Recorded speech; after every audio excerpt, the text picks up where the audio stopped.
lived in Enfield, North London for all my life. So really, growing up in North London, Enfield, I can explain to you the easiest way is it's very sort of traditional English in the sense that because it's so close to Essex and it's away from central London, it's kind of kept hold of a lot of its sort of English roots. There's a lot of English people there, for example, in the sense that when you come to central London, you know, there's a lot more sort of cultural mix.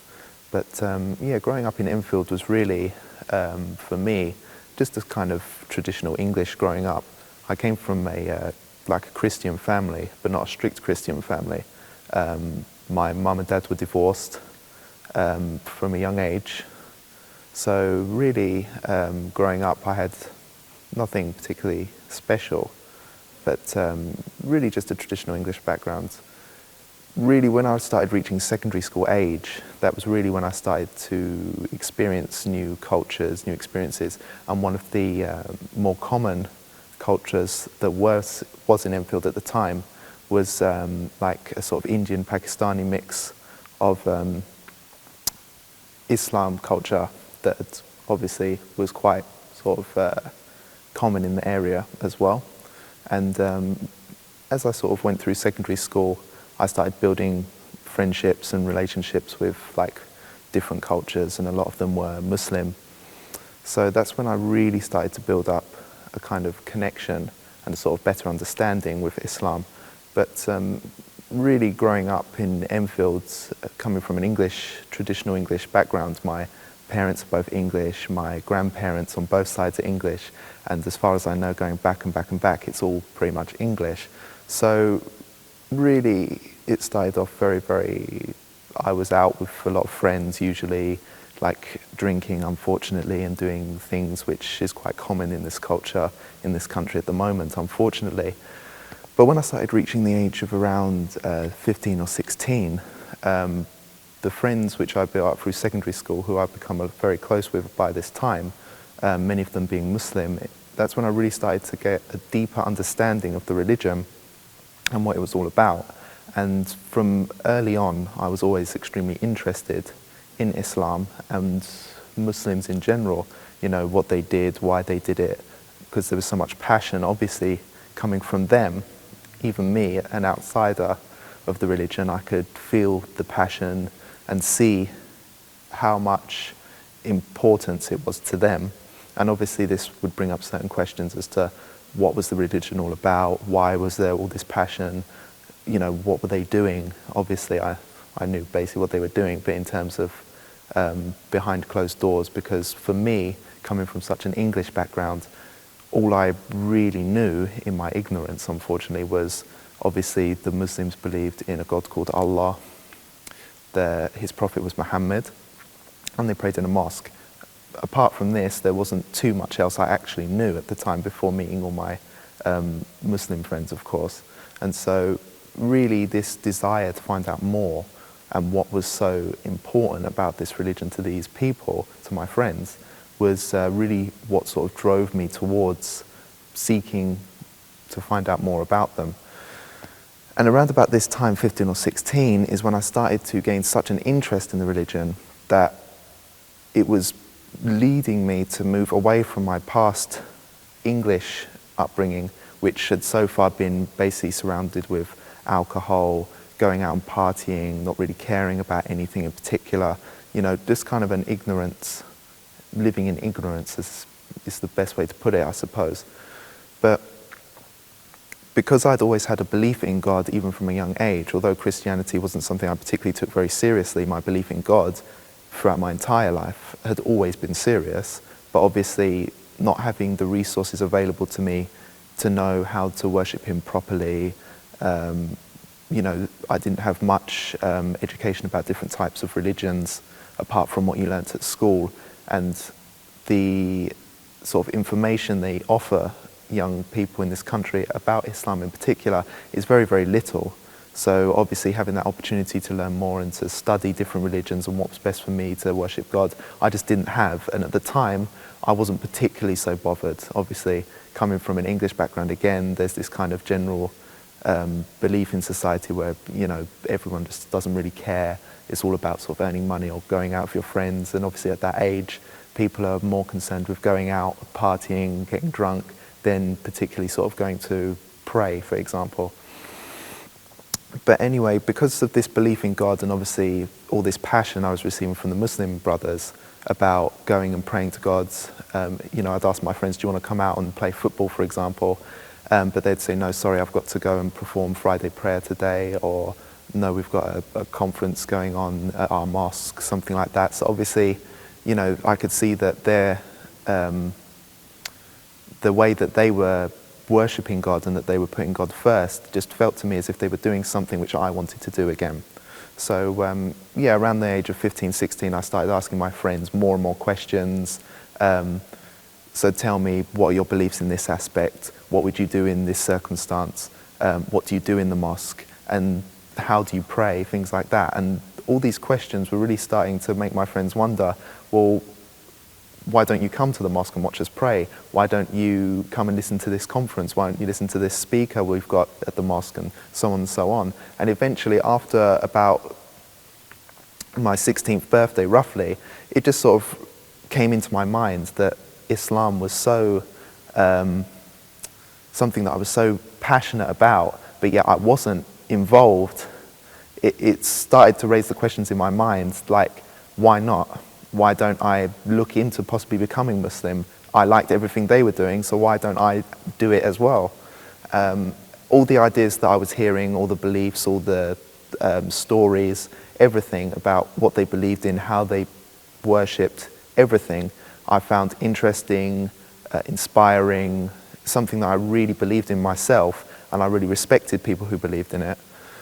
So eventually, I got in contact with some of my friends and actually said, okay, so say, for example, I want to become Muslim, how should I go around doing it? And from the moment I said these words, all I received was smiles, hugs, handshakes, and just complete and utter welcoming atmosphere from not just my friends, but when I started to go to mosques and started to inquire about how to revert properly and actually to become part of Islam. And when I eventually actually did, around about the age of 16, when I did finally revert and become Muslim, all I've received ever since is just this kind of welcoming, spiritual closeness atmosphere and attitude, which I've just found so unbelievably, I can't explain it in words, obviously, but the feeling that I get from people, complete strangers that I've never even met before, this kind of bond between us, obviously all Muslims call each other brothers and sisters for a reason, is just absolutely unbelievable feeling to receive, this kind of welcoming from everyone. Just, you know, so all I can say really is that from the beginning, it's just been an absolute brilliant experience. And the further I get involved over the last 4 or 5 years, that I've been researching more and more, it's really sort of driven me away from my English past, which has been filled with some problems, and has kind of pushed me towards like a higher level, like a spiritual future, which has brought me closer to God, which obviously I'm extremely pleased about, and I feel much better inside myself for that.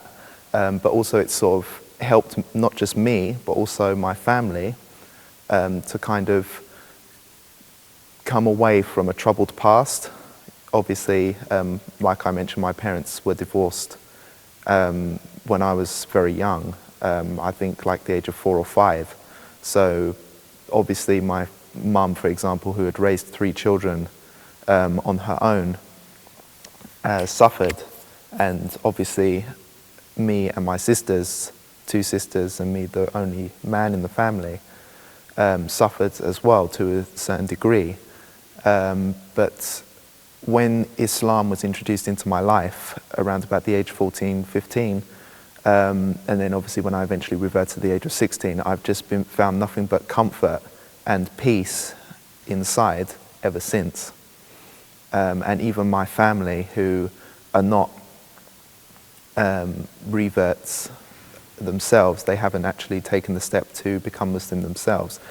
My mum especially has actually told me before how she has found comfort in the words that I say to her, stories I tell, beliefs that we have as Muslims in certain aspects, especially when it comes to obviously working hard, and obviously what Islam has to say about people who are patient, people who work hard, people who suffer eventually come out good, and all these sort of things. Really, my mum especially, who has suffered through her life, has taken in a good way, and obviously brings her comfort.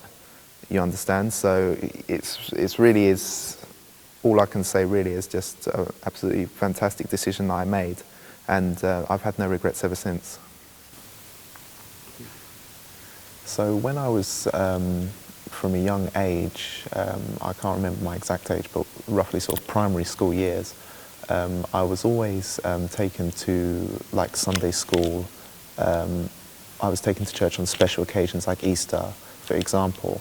So obviously I had this kind of Christian upbringing to a certain degree.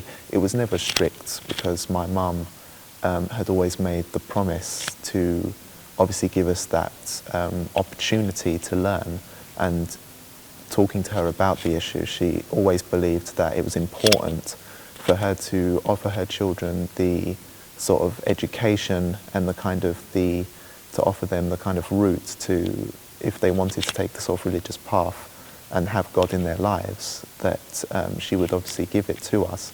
So she's always signed us up for like Sunday school. When we were, not long after we were born, we were all christened, for example, as it's quite traditional in this country to do so.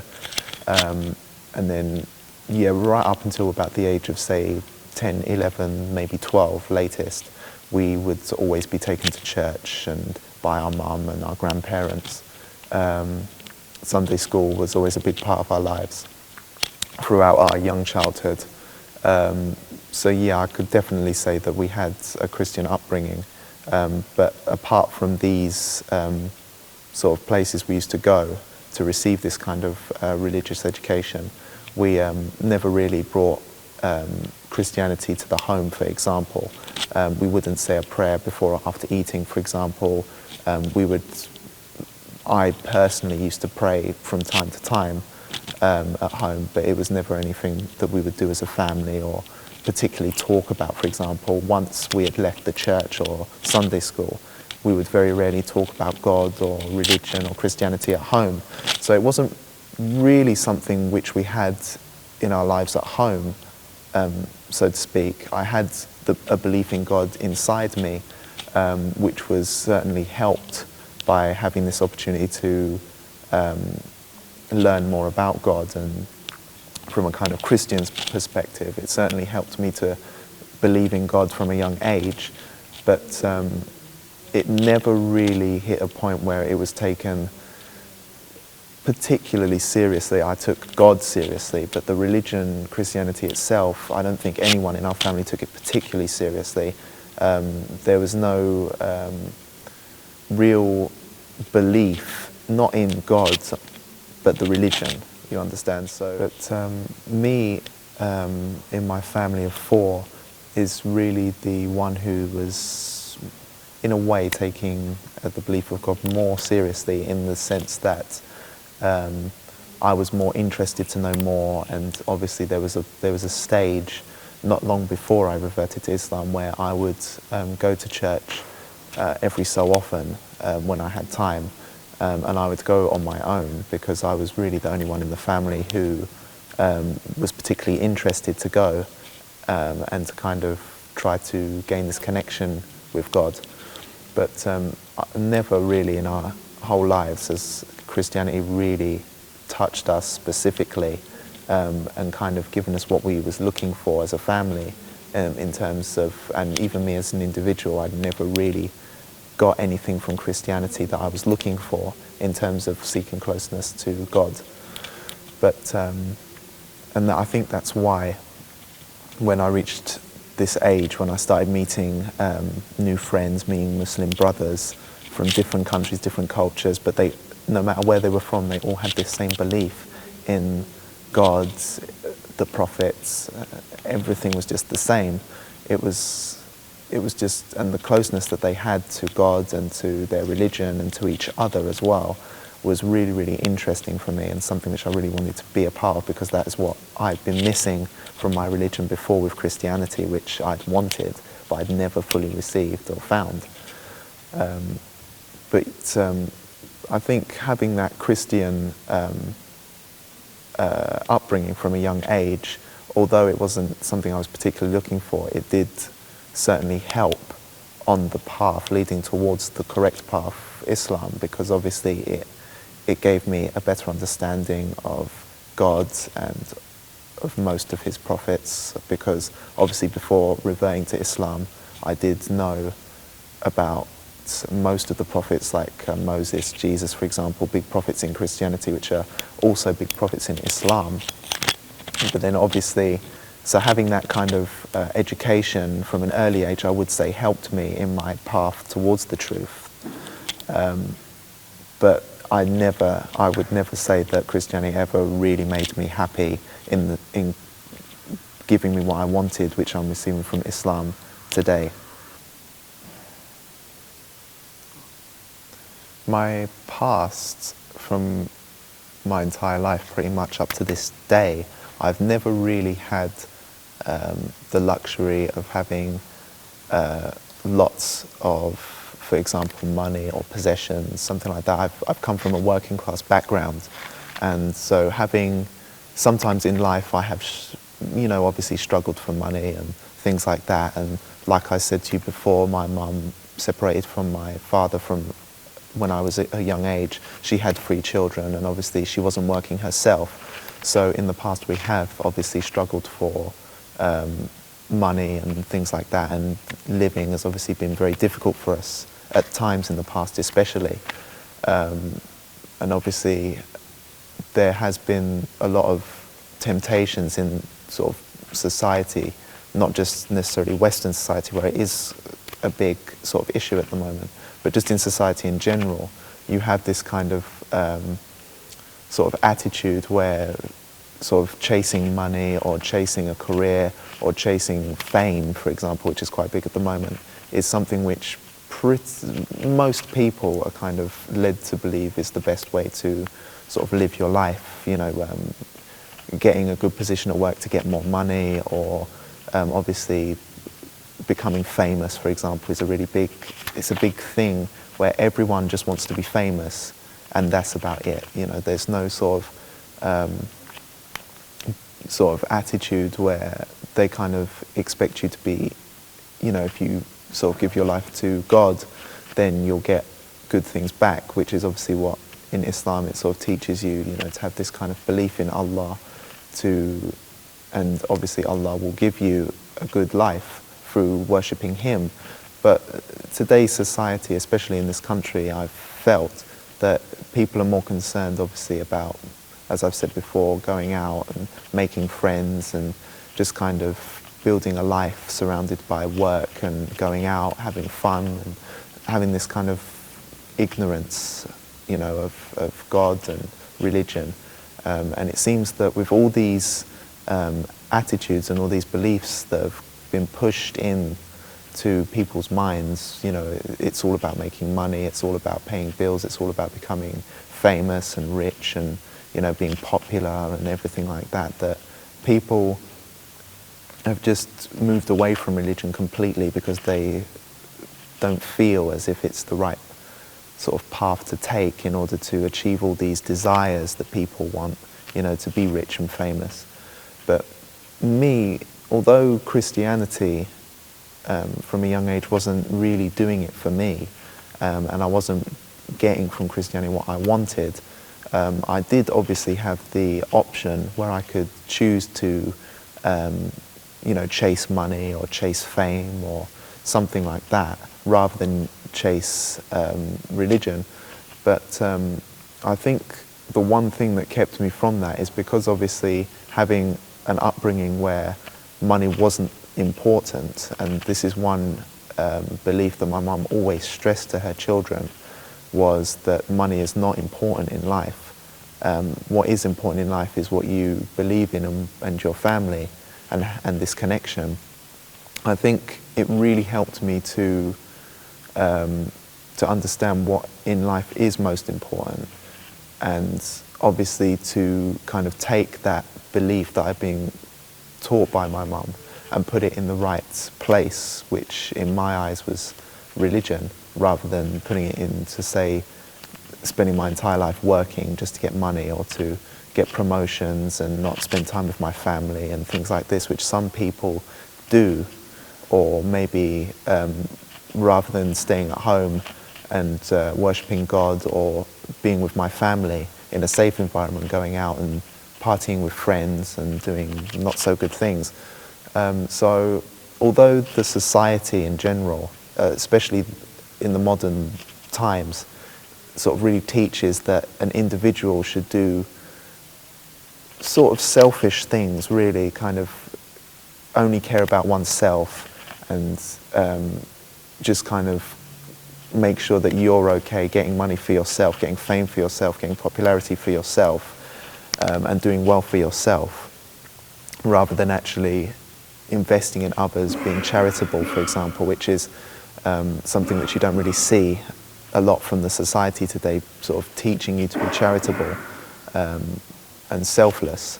But because of my upbringing and because of my mum especially, who's been a very important person in my life in terms of teaching me morals and keeping me on the right path, I think really I was just sort of looking for something more than what society had to offer me. And I've never been one to follow what other people are doing unless I believe that it's the right thing.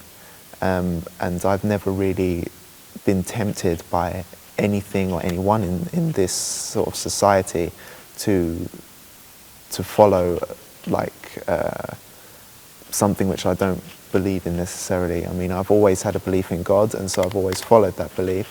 And if anyone has ever sort of tried to pull me towards something which isn't what I believe in, then I've never followed that person. Yeah. So obviously, because I come from a strong English background, I've had the kind of traditional, like, basically how to put it, I basically grew up in an English environment, and unfortunately today the English environment is sometimes quite a negative environment, especially like a spiritually negative environment, because drinking, for example, in this country is considered quite a popular part of this society. In fact, drinking itself is something which is considered a part of the English culture. So for me to come to be brought up have a strong English culture and a strong English background, obviously there were certain things from my past which obviously I was involved in and had a kind of, I was encouraged to do so, which unfortunately was not so good in the whole spiritual sense.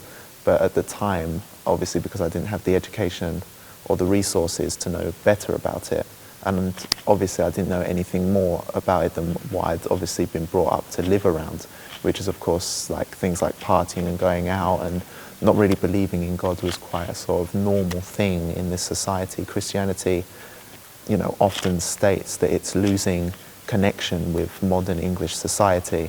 And obviously there are problems with the society at the moment in this country, which are social problems. So obviously I was exposed to a lot of things in the English society at the moment which were negative and were not so good. But what sort of kept me from these things, and I did experience these things from around the age of 12 onwards, right up to the point where I started to revert to Islam. I was experiencing all these sort of aspects from the culture. Some of them were negative.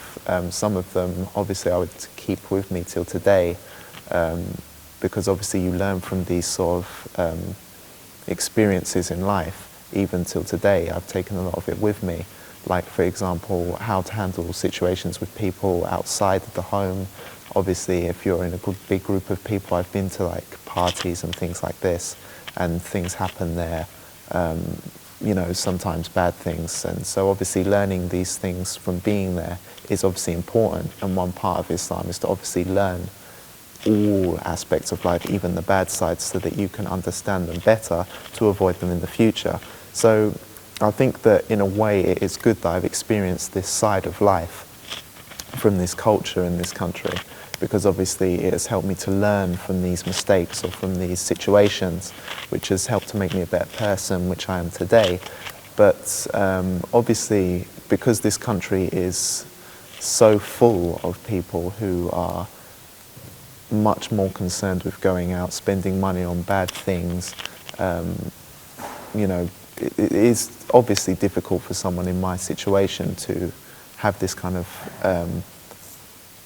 like connection with God, because obviously how can you connect with God if you're spending every day going out drinking, partying with friends and all this sort of stuff? You know, this is, and obviously there's no one in society at the moment who's particularly there saying, no, this is bad, you should be doing this, especially in this country where we don't have these kind of leaders or these politicians or anyone available in society at the moment who will stand up and say, no, this is wrong, you should, you know, be careful of this and that.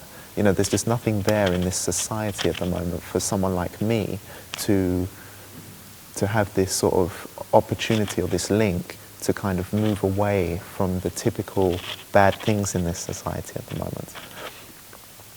But one thing which I did have, which was very, very lucky for me, and I think that helped me a lot in choosing the right path which I'm on today, is first of all I had a good mother who, although she was a typical English mother herself, she never ever had any problem with us choosing like a religious path. Some mothers today may have a problem if their child starts going to mosque regularly, starts praying, starts choosing Islam rather than going out, things like that. But my mother never had a problem with this, ever.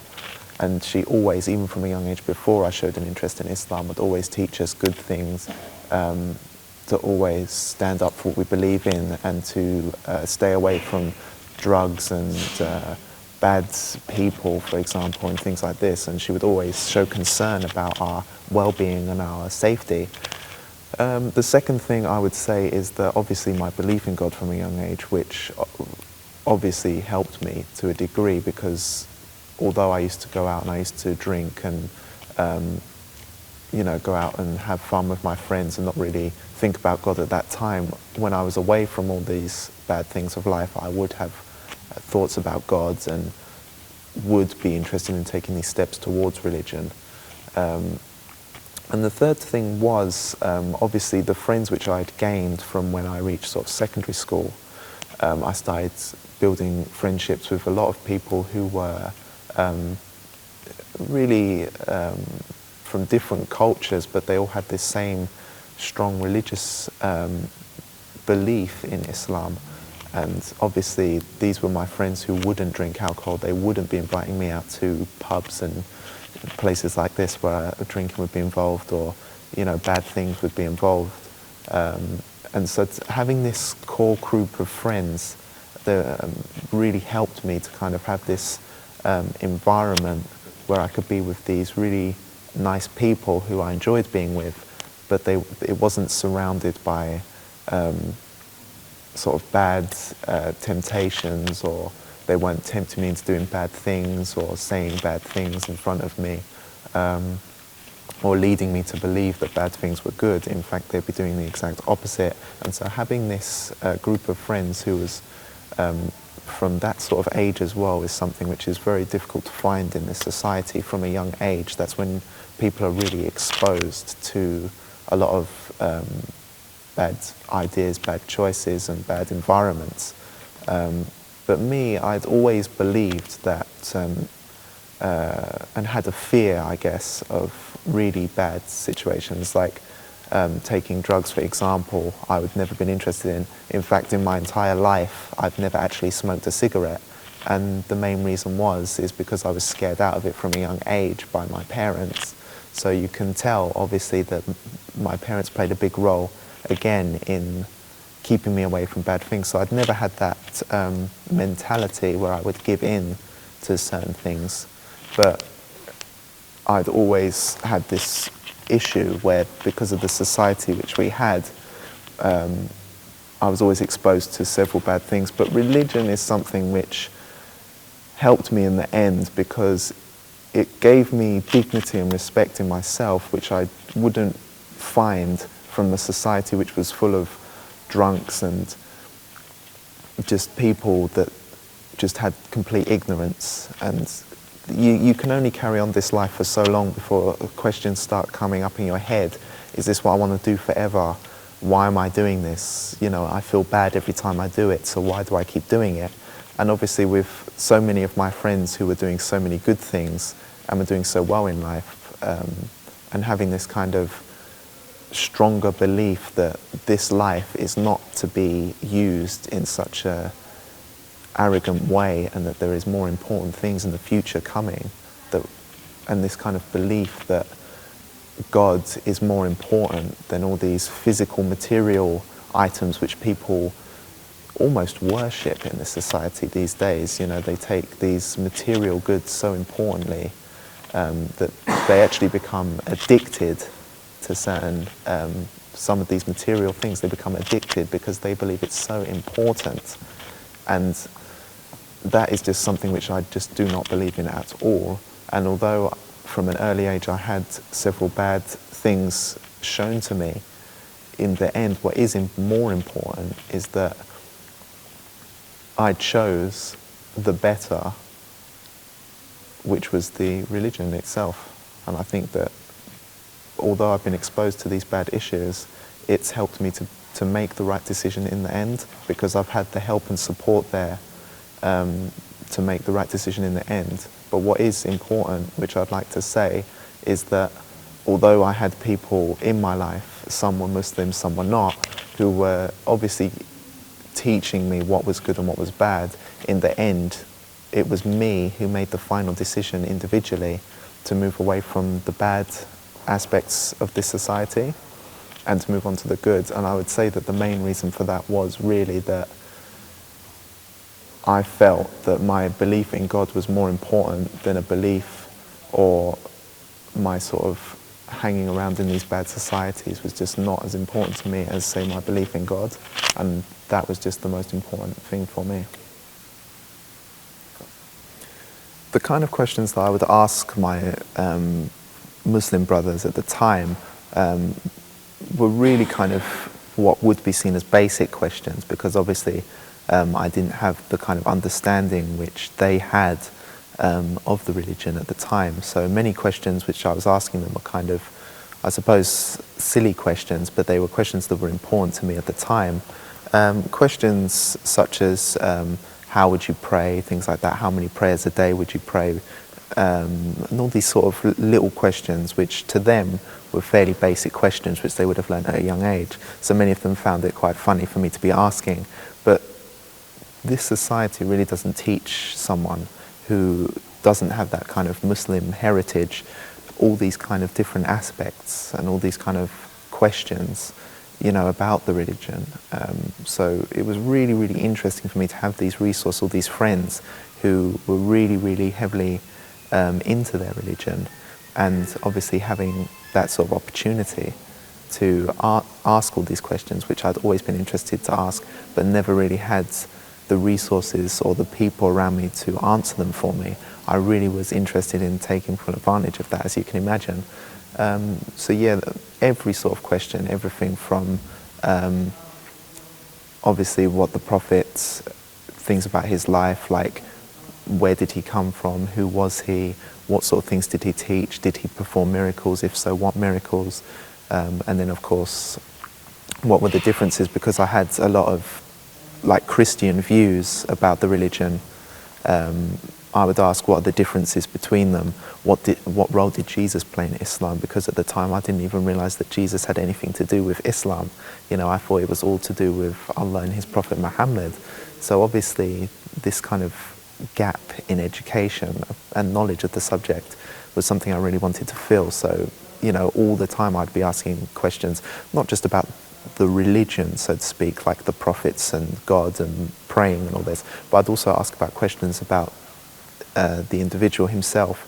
You know, I knew that Muslims had to wash themselves, and there was this like ritual of cleaning that they had to perform before every prayer, and obviously cleanliness was something really important to Muslims. And obviously I had questions about that as well, which I wanted answered. Questions about why they wouldn't eat certain foods was a big one, because obviously come from an English background, I just didn't have that kind of understanding of why they wouldn't eat certain foods. I didn't understand the concept of halal foods, for example. These were all questions which I had absolutely no understanding about at all, but wanted to know more about. And it was these questions which I continuously asked, which were giving me this kind of bigger understanding of the religion. And it was these kind of understandings which really, and these questions which really helped me to learn more about the religion. And although these questions may not have seemed important at the time, it was these questions which really sort of helped me to move on to the path of Islam, because obviously asking these little questions was sort of getting me deeper and deeper involved into the sort of movement, into the scene. And the more I understood about Islam, the more closer I was feeling to the religion. And the more and more questions I asked, it was like taking a step. Every question I asked was like taking a step closer towards the message. And so I was just so happy to have these friends around me who were willing to answer, who were happy to answer. And obviously, as I found out from sort of being around so many Muslims in my life and from going to mosque and praying amongst these other individuals, pretty much everyone I've ever met who's Muslim has been willing and to answer any questions I have. And you know, people come up to me if they see me doing something wrong, and they just sort of throw all this information at me on how to get it right. And it's this kind of relationship that these people have which really attracted me to the religion, because obviously any questions I have answered, I have all these people around me who are prepared to answer them.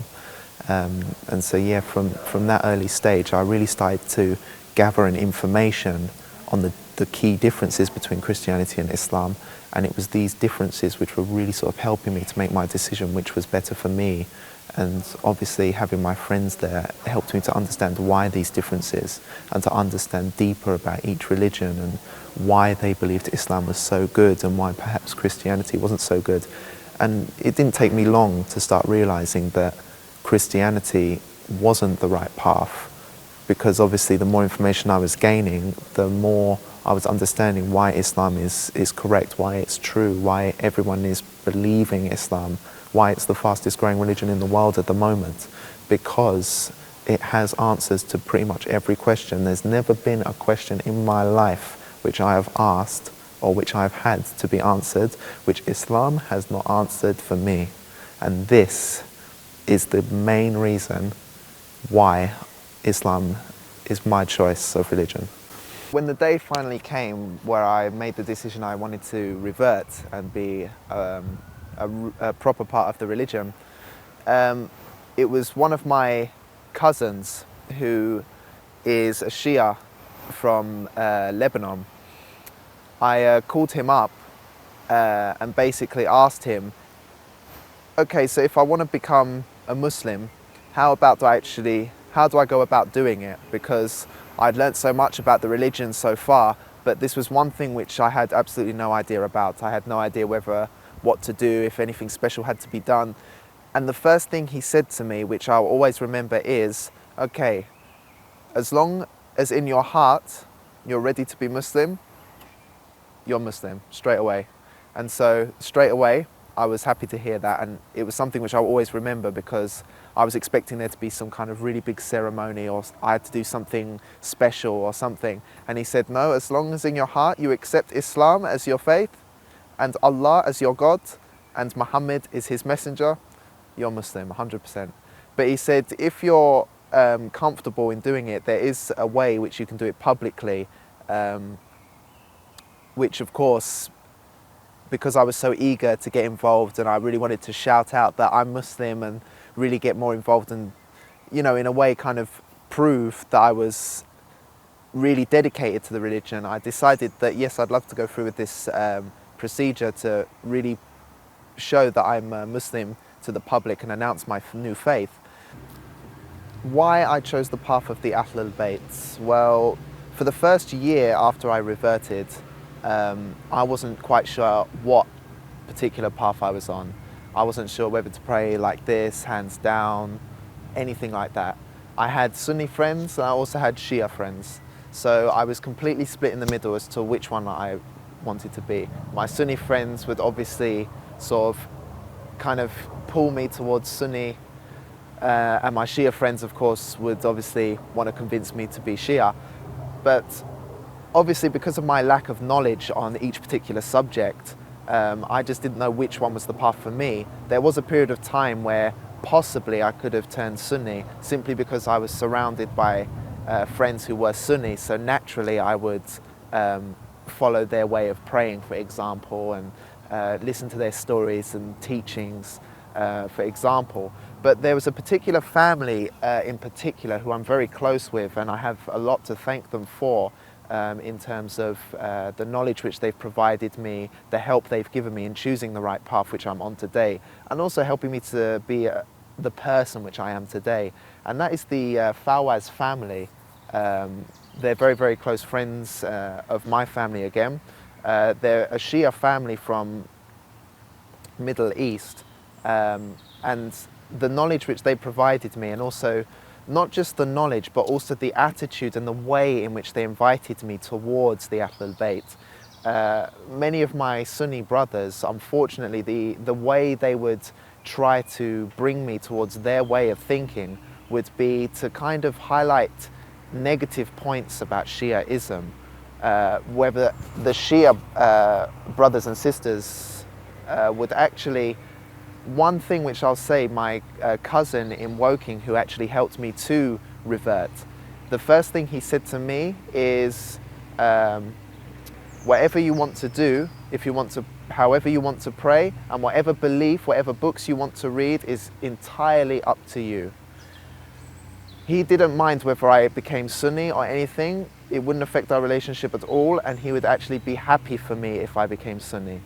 And this in particular is what made me think, well, if this is the attitude which I'm being told by the Shia brothers of mine, then perhaps Shiaism has a very good way of thinking which I like, which is basically there's no prejudice. They don't mind how you pray. As long as you pray towards God, that is everything.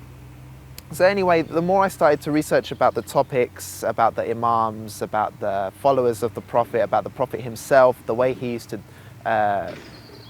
pray, things like this, and issues, beliefs, topics, stories, everything. Eventually, I came to the realization that Shiaism and the way in which they follow the Imams after the Prophet, and the Imams themselves, were such inspirational people in their time. Even to this day, their sayings, their stories, and what they stood for still stands in the modern day. The way that they stood up against injustice, the way that they fought for the weaker people in society at the time, is just such a fantastic example of how human beings should be. How can I follow anyone else except the Ahlul Bayt, who are by far, in my entire life, I've never seen a more perfect example of how a family, how people should be in life, not just religiously, but also in society, the way that they act to people and the way that they are with everybody on this planet. So in the end, it was really down to studying more about the Imams, studying more about Shias themselves, and listening to the debates and discussions between Sunni and Shia, which really led me to believe that Shia was the one for me, because my beliefs were far more similar to Shia than to the Sunni. And although we are all Muslims at the end of the day, the way that I choose to follow God is the way in following Imam Ali.